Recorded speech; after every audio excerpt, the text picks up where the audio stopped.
Hello, test. Hello, mic test. 1, 2, 1, 2, 3.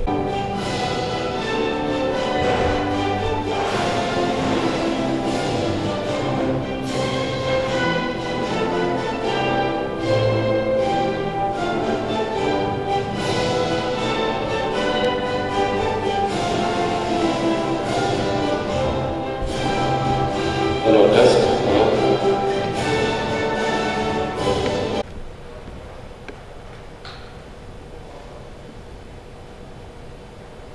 Hello, test. Hello, mic test. 1, 2, 1, 2, 3. Hello, test.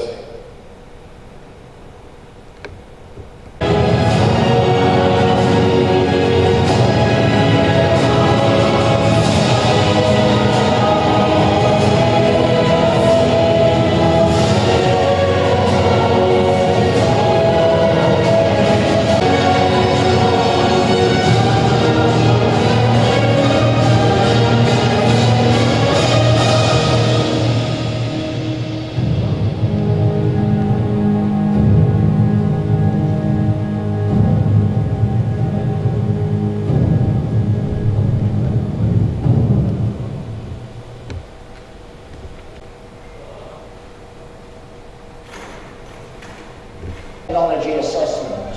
And I thought it would be important, perhaps for some of you who are new to this area, to give you a working definition. So health technology assessment is a multidisciplinary process that summarizes information about the medical, social, economic and ethical issues related to the use of health technology in a systematic, transparent, hopefully unbiased, robust manner. Its aim is to inform the formulation of safe and effective healthcare policies that are patient-focused and seek to achieve the best value for patients. So patients are very much at the center of this whole area. My next comment is, as the slides are loaded for Professor Sam Salek, is to say that in your handout you have full CVs for all of the speakers. Some of them go on for several pages, and it's not my intention as chairman today to give you a long eulogy about how brilliant our international speakers are. So you have to accept that it will be a short introduction. But I am pleased to welcome to the platform, and I'm waiting for the slides to be changed, to put Professor Salek's slides onto the computer. Professor Sam Salek and I have been closely associated, I have to say, for more than 30 years, and working together at the University of Cardiff, and we've supervised jointly many PhD students, of which Dr. Rima Al-Assa was one of our brightest students. So we're delighted to be here together for this particular meeting. Currently, Professor Sam Salek is Professor of Pharmacoepidemiology at the University of Hertfordshire, and he has many other titles, he has many papers to his name and many books. And it is therefore quite appropriate that he should be our opening speaker and to paint the background about the fundamental principles of health economics. Sam, please.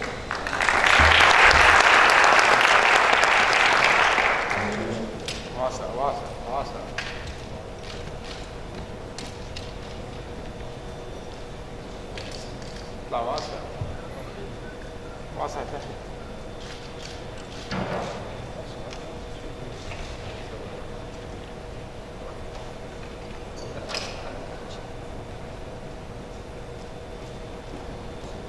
A very good morning to everyone. Can everybody hear me? Good morning, everyone. Good morning. It's a great pleasure to be here. Thank you very much indeed to our chair, Professor Walker, and to the organizer, in particular, Dr. Al-Issa, for giving me the opportunity to share some of the thoughts that I have around the issue of the whole health economics and pharmacoeconomics with you.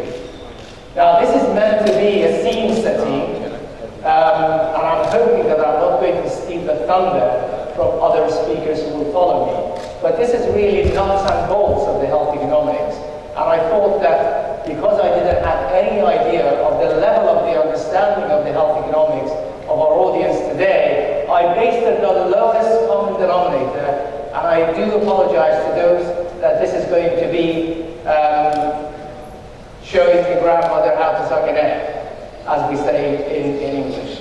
So it's very fundamental issues and the principles of public economics, because I think if we do not have an understanding of what I'm going to be talking to you about today, the rest of the 3 days are probably not going to fall into the right place. So, ladies and gentlemen, without further ado, here we go.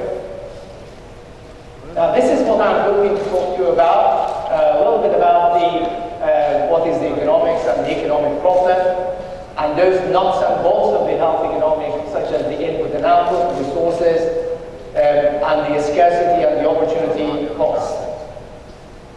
So that's really the talk today, this morning. Now, the economic, what is it? It's all about the scarcity of resources, and there are not enough money or resources to do what we want to do. Now, at the time that the penicillin was invented, there was no question about what we wanted to prescribe and what patients wanted.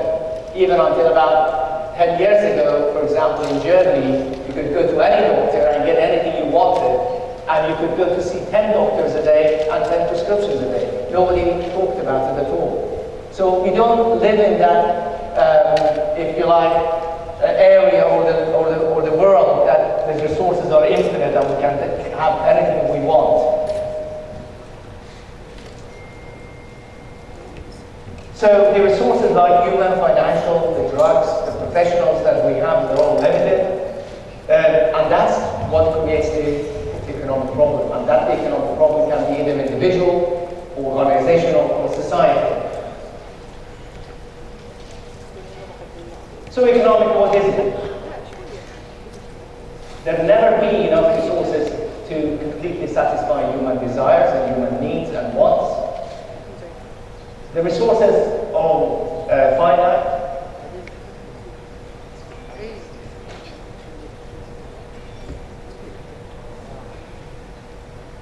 So the question is that if the resources are limited, if there are more demand on the resources that we have got, some people say that there is a scarcity of resources. Now, that in one sense could be correct, but I don't actually think that is a true statement, because all the nations around the world are much wealthier than they ever were in the past. What is really the problem is more demand on the resources. For example, you look at the new pharmaceuticals, they are very expensive. It takes 12 years to develop them, and once they are developed, for example, the new biological, not many can afford it. And why? There are also referred to as the pharmaceuticals of today, the new biologicals, are actually like orphan drugs, because they have a heavy loading on the price, and they're only to a specific part of the population who happen to suffer from a particular disease. So that's why we come to the issue of the personalized medicine, because of the way that the pharmaceuticals are today.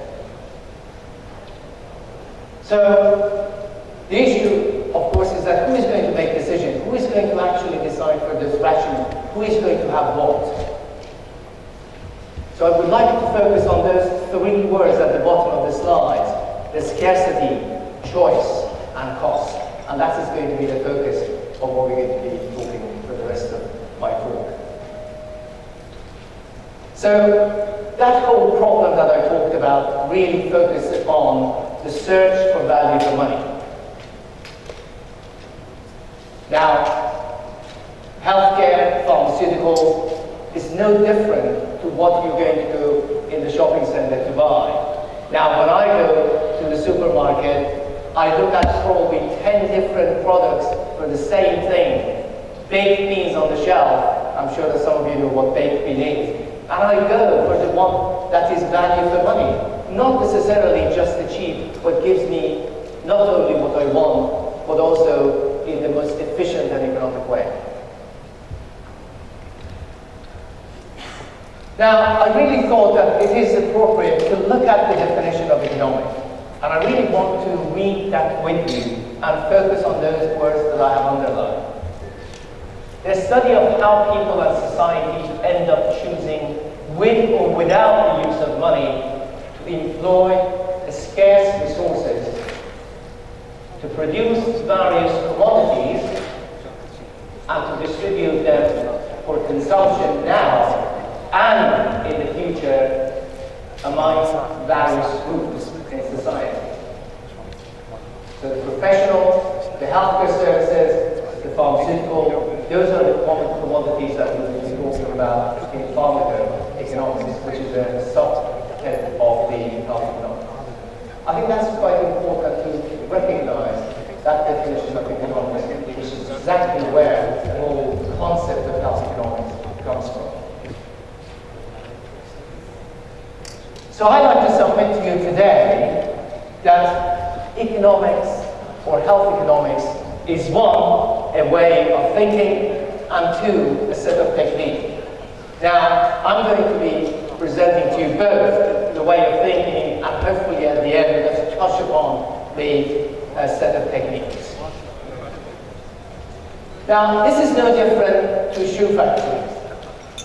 You know, in one end you put the raw material for making shoes, and on the other end you get prepared shoes. In the healthcare system it's exactly the same. You've got a series of input, and you've got the production processes or the intermediary services, and at the end of it you have outputs. That is a very fundamental thinking of health economics.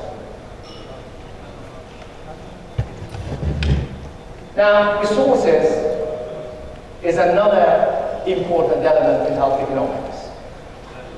And resources are those things that contribute to the production of output.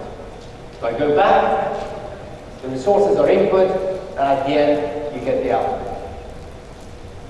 Pharmaceuticals are resources, just as they are the health professionals, nurses, and all those people who work in the laboratory, etc.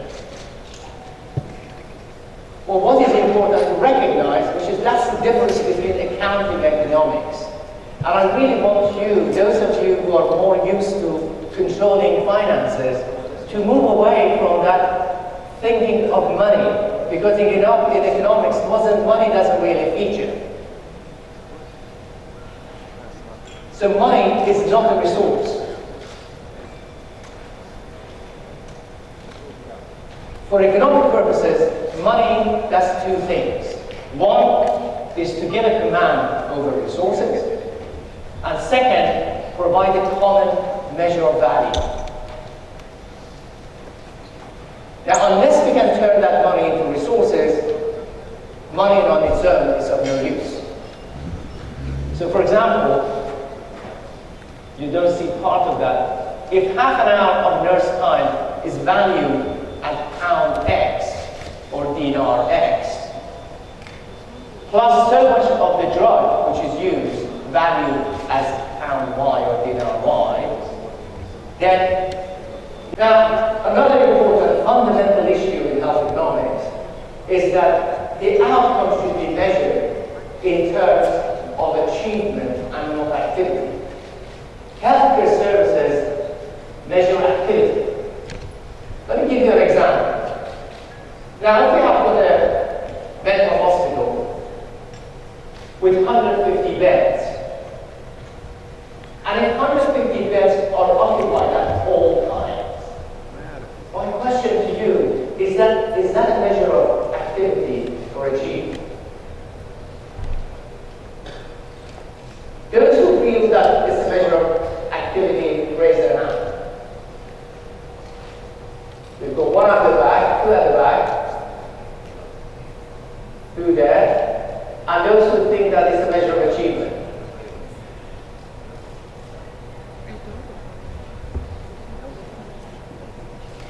Now the organizers think that they probably haven't fed you enough this morning.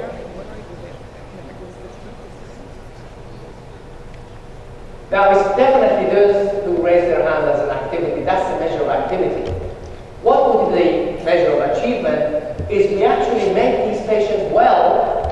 And another very fundamental issue in health economics is the whole concept of need. Need is both dynamic and also relative. But to health economists, need is the capacity to benefit from treatment. That has to be, of course, based on professional judgment and hopefully based on some sort of evidence. As we all know, as healthcare professionals today, all our practice is supposed to be evidence-based. And if we do, on our judgment, feel that someone can benefit from a treatment or has the capacity to benefit from treatment, then that is a need. Now, I was walking into a department store a couple of weeks ago, and I noticed a few signs on some of the merchandise. And the sign said, "I need this."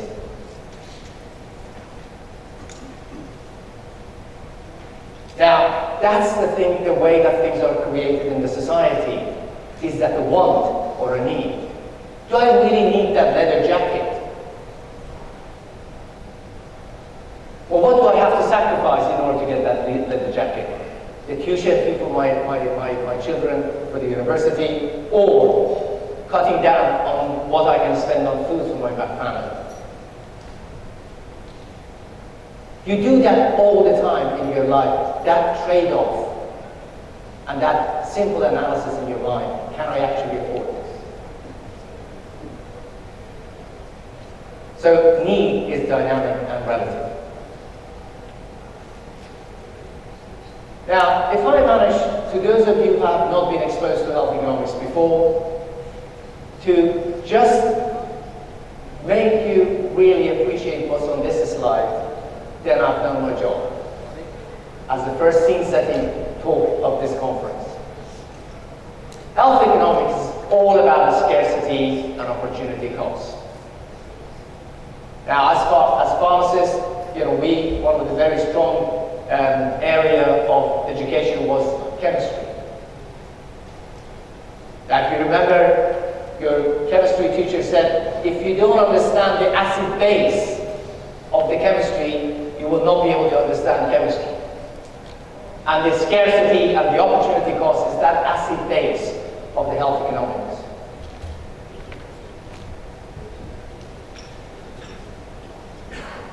So any time that we allocate resources to some activity, some service,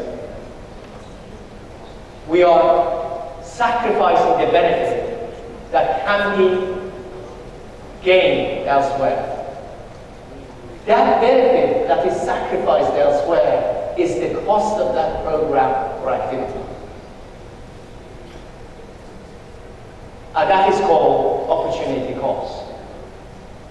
In economic cost, it's always considered benefit forgone elsewhere.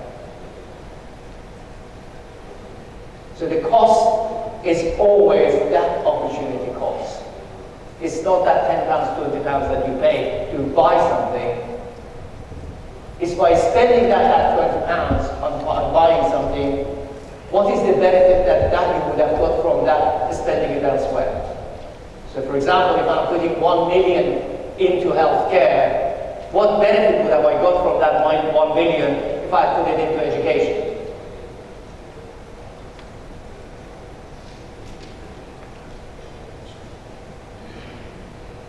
So we cannot do everything we want, as we have said. Choices have to be made. But then, if you remember that my first slide, they said, well, how and who makes this decision? How should we actually make the decision of who gets and who doesn't get what? We have to have one explicit measure of making this choice.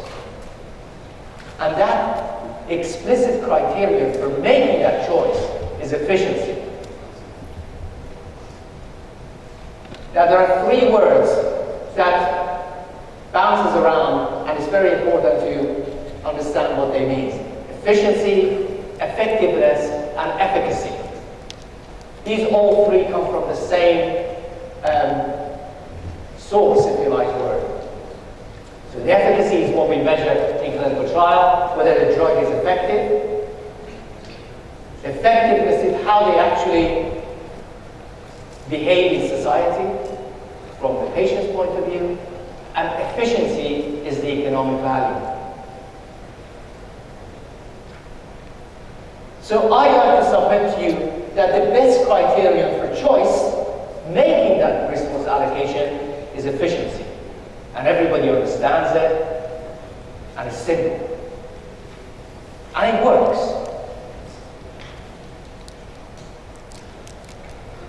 But, although efficiency is maximizing the benefit of any resource expenditure, or minimizing the expenditure to any benefit gain, well, we have to be careful. Efficiency is like honesty. We can't take it to extreme.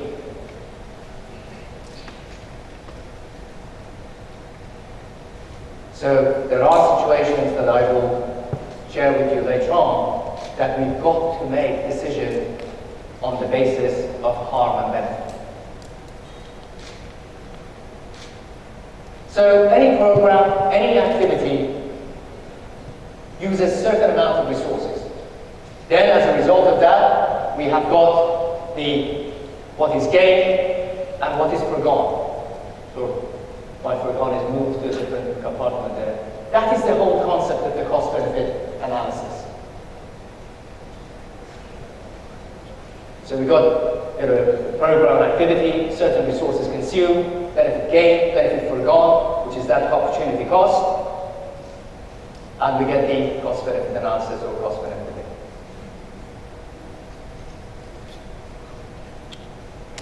So in terms of the cost of the program, as I said, is all the resources which have alternative uses, and the benefits of the program, all that result that is of value.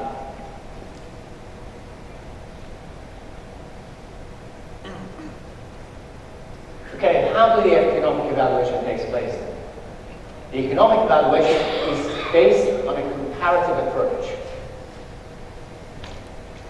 Something has got economic value if compared to the standard of care. That standard of care may be doing nothing. So the economic evaluation, the essence of what is really said on this slide, is comparative. Now, unfortunately, politicians jump on the bandwagon and they use the term cost-effectiveness. Or they say, well, this is cost-effectiveness. Cost-effectiveness is compared to what? Unless we use the comparative nature of the evaluation, it doesn't mean anything.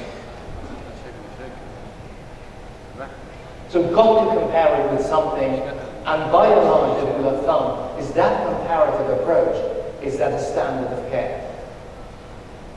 You know, for a frail, old individual, that standard of care may be building handrail at home, a type of shower that old person can actually walk easily into the shower.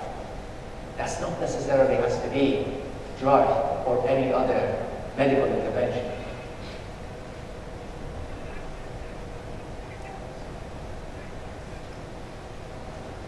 So, just very simply, I want to demonstrate, when we talk about cost,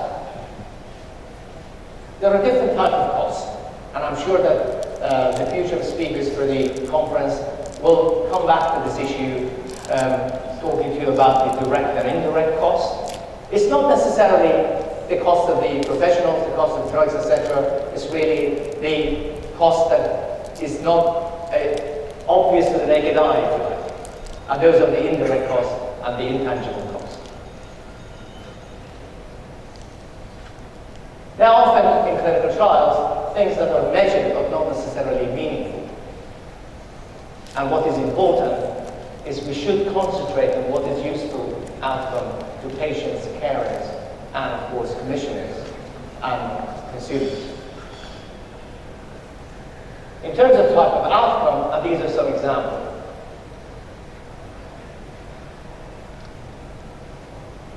Okay?